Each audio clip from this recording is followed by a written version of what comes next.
Hello students, Lal Bagh girls inter college YouTube channel पर आप सभी का स्वागत है।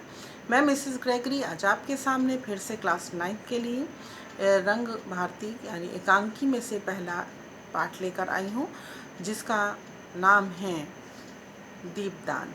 दीपदान राजकुमार वर्मा द्वारा रचित एक बहुत ही सुंदर कहानी है और इस कहानी के जो पात्र हैं वो इस प्रकार हैं। आइए इन्हें पहले देखें। कुंवर उदय सिंह, उम्र 14 साल, ये महाराणा सांगा के सबसे छोटे पुत्र हैं। चंदन, धाय माँ का पुत्र, उम्र 13 साल। बनवीर, महाराणा सांगा के भाई पृथ्वीराज का दासी पुत्र, उम्र 32 साल।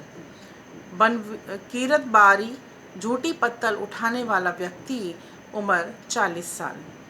पन्ना, कुंवर उदय सिंह का संरक्षण करने वाली धाय माँ, उम्र 30 साल। सोना, रावण रूपवती स्वरूप सिंह की अत्यंत रूपवती बहुत ही सुंदर लड़की, उम्र 16 साल। शामली, अनंतपुर की परिचारिका, उम्र 28 साल।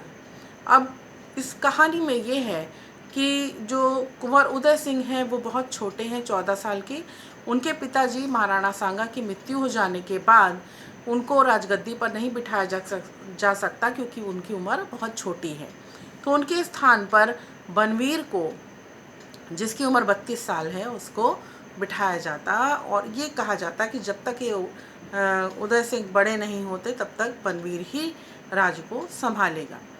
फिर बनवीर जो हैं वो राज्य को संभालने लगते हैं और उदय सिंह जो हैं उनकी देखभाल करने वाली पन्ना धाय जो हैं वो उनकी देखभाल करती हैं। लेकिन पन्ना को शक होता है कि बनवीर किसी न किसी दिन उदय सिंह की हत्या कर देगा और राजगद्दी हड़पने के लिए। एक बार दीपदान नामक उत्सव का आयोजन किया जाता है, जो कि बनवीर सारे राज्य को न्योता देता है कि सभी लोग खाने पर आएं और सभी लोग उसमें शामिल हों। इस उत्सव को मनाने का षड्यंत्र था और उसके पीछे उनका ये षड्यंत्र था कि वो महल में सारे लोग के हट जाने पर उदय सिंह की हत्या कर देंगे। बनवीर की इस चाल को पन्ना धाय जो थी वो जान जाती हैं। पन्ना धाय उदय सिंह को संभालती थी। उनका अपना भी बेटा था चंदन, वो समझ जाती हैं और इस के बाद वो उदय सिंह को जाने नहीं देती। वो बहुत बहला फुसला के उन्हें सुला देती हैं।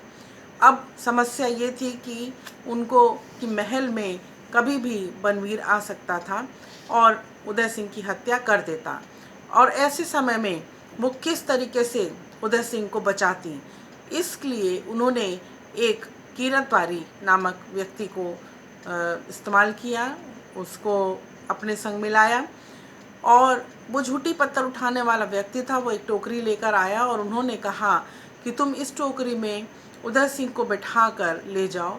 सोते हुए उदय सिंह को उन्होंने उस टोकरी में डाला और कीरत बारी उसको लेकर महल से बाहर चला गया और इस तरीके से सुरक्षित उदय सिंह अपना महल से चले गए। लेकिन इधर समस्या ये थी कि जब बनवीर आता तो क्या होता। तो उन्होंने अपने बेटे चंदन को गाना सुना के, खाना खिला के उसको सुलाने का प्रयास किया और उन्होंने उसको उदय सिंह के पलंग पर ही सुला दिया।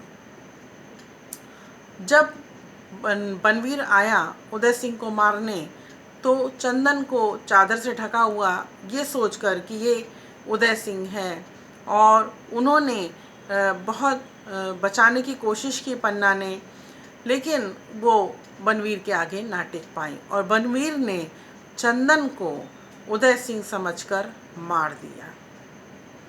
तो एक ऐसी माँ ने अपने घर के दीपक का दान किया एक राज्य के राजा को बचाने के लिए, यानी उदय सिंह को बचाने के लिए उन्होंने अपने ही पुत्र को जान पर निछावर कर दिया, उसकी जान को निछावर कर दिया। और इस तरीके से उनकी महान त्याग और बहुत ही ज़्यादा ईमानदारी जो उन्होंने दिखाई, उसी के ऊपर लेखक ने यहाँ पर बहुत ध्यान दिया है और देशभक्ति को दर्शाते हुए यहाँ पर पूरी कहानी को दिखाया है। तो इस प्रकार ये कहानी ख़त्म होती है।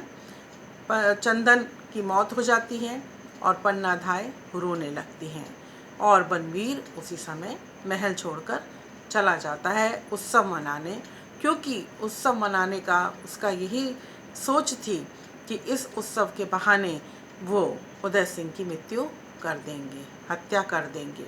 और उन्होंने यही सोचा कि मैंने उदय सिंह को मार दिया, जबकि उदय सिंह सुरक्षित दूसरे क्षेत्र में दूसरी जगह पर पहुंच चुके थे। तो इस प्रकार इस कहानी का जो शीर्षक है वो भी सार्थक होता है, दीपदान, अर्थात अपने दीपक का दान। धन्यवाद।